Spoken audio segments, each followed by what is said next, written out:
The little horn, a horn in the Bible, symbolizes a king, and if the horn is small, so does his kingdom. This is a small territory ruled by a king. The book of Daniel tells us about a small horn. But despite being small, it seems larger than its companions, which blasphemes against God, against his tabernacle and those who dwell in heaven. Daniel says that this beast was allowed to wage war against the saints, Moses and Elijah, and defeat them. This little horn will become the leader of the last great world power before the coming of the Lord Jesus Christ, composed of 10 nations, 10 kings, which will challenge the great powers and God.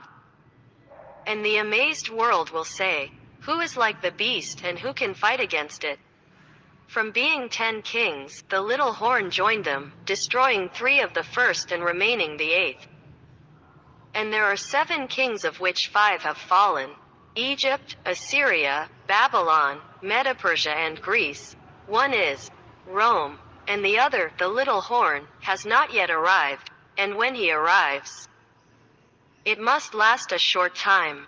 We can notice that all of these people have a particularity. All of them throughout history have dominated the people of Israel. But in this case, the enemy of Israel will not come from outside.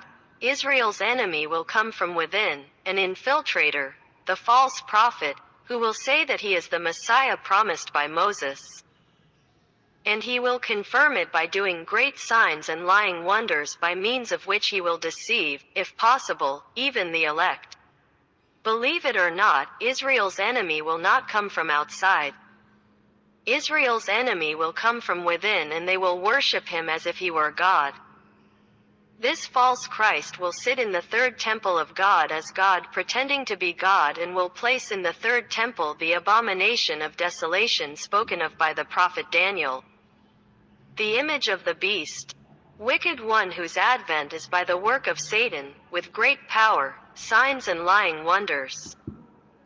It is believed that one of the great signs that this false prophet will do will be to resurrect the beast, which had a sword wound and yet lived. His mortal wound was healed.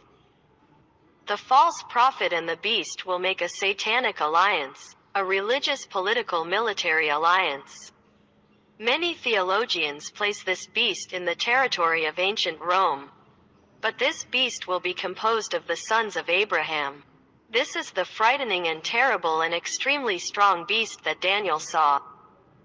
That is why all the nations of the earth will rise up against Jerusalem. But Jesus, the true Messiah promised by Moses, will come and save them.